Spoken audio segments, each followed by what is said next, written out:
5 years after the Chernobyl nuclear accident, radiation monitors are still recording unacceptably high levels of contamination across thousands of square kilometers of Belarus, Ukraine, and part of Russia. Many communities have been completely abandoned. Although hundreds of thousands have been evacuated, some people are still living in the area despite medical warnings. Many who remain are older people. Like these grandparents, they're seeing the young depart as housing becomes available elsewhere. To the ever-present fear of radiation is thereby added another trauma, the breakup of families. It's emerging psychological problems like this that are highlighted in a new report by the World Health Organization. Working with Soviet authorities, the WHO has concluded that anxiety levels are actually increasing half a decade after the disaster. People are now more worried about their health and fear that even minor ailments may be symptoms of radiation sickness. Estimates of the numbers needing specialized mental or medical care range up to 4 million. They cover virtually every category of people affected by Chernobyl, according to Kiev blood specialist Dr. Vladimir Babesko. Many are suffering from radiation sickness, including workers who participate in the cleanup and people now living in contaminated areas, also those evacuated from the 30-kilometer exclusion zone.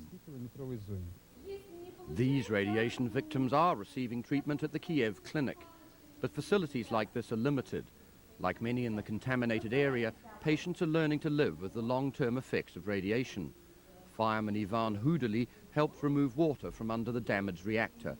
He was exposed to at least 4 times the recommended maximum lifetime dose.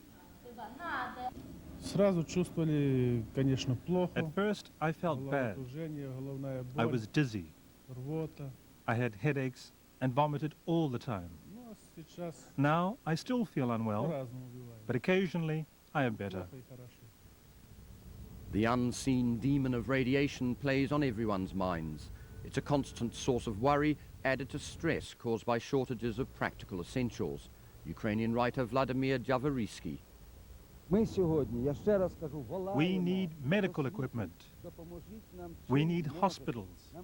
We need medicine. We need food that is uncontaminated.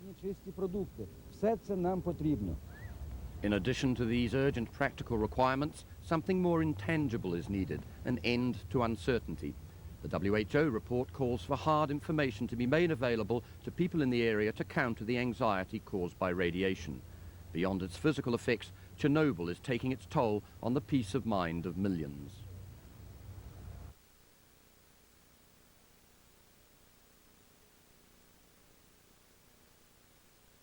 Chernobyl has been the subject of many predictions and speculations of hundreds of thousands dead. Nearly 20 years later, the death and environment toll is less than feared.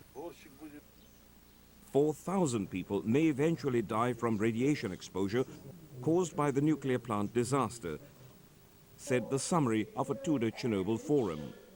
Spearheaded by the International Atomic Energy Agency, IAEA, the forum has brought together nuclear, health and development experts who finally reached consensus on the legacy of the worst civilian nuclear accident ever. Fewer than 60 deaths were linked to radiation, almost all highly exposed firefighters and rescue workers carved in stone in this monument who died within months of the accident. Some 4,000 cases of thyroid gland cancer have been recorded since the disaster, mostly children and adolescents up to the age of 18 at the time of the accident, but the survival rate has been almost 99%. The largest public health problems were psychological effects and misconceptions about the threat of radiation, resulting in paralyzing fatalism among the residents of affected areas. Shifting programs away from just paying benefits to creating opportunities for development, particularly in the rural areas that degraded due to social and economic depression, is highly recommended. While some areas remain highly contaminated and restricted, the majority of previously contaminated land is considered safe. Nature healed its wounds and wildlife proliferated, especially in restricted areas. The people of Chernobyl are moving on with their lives, now that health and environmental issues are settled.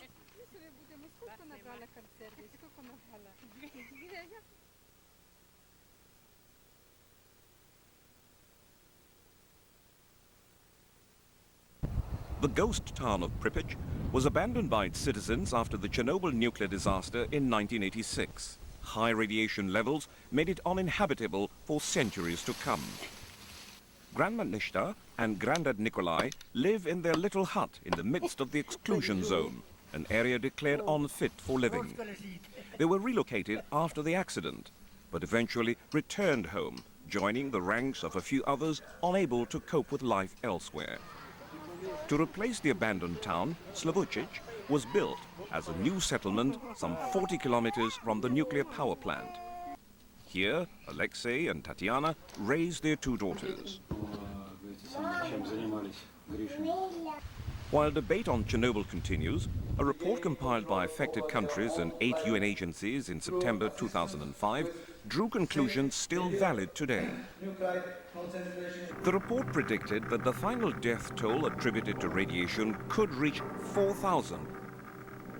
Fewer than 50 deaths were related to acute radiation exposure, all among personnel who took part in the initial cleanup operation.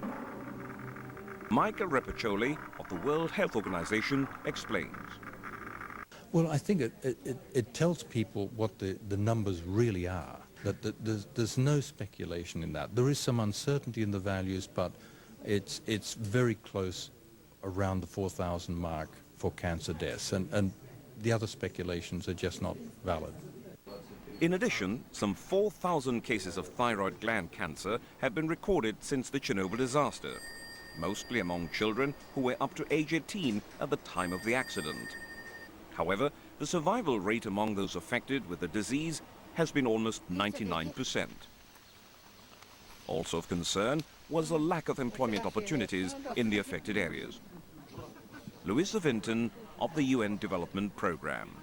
And what we advocate is, at the national level, policies that really we advocate in all three of the countries generally, policies that encourage investment, that encourage the formation of small businesses, particularly in these areas of small family agricultural businesses. While some areas remain off limits, the majority of previously contaminated lands are now safe for living and cultivation. Nature is healing its wounds, and wildlife is finally able to bloom once again.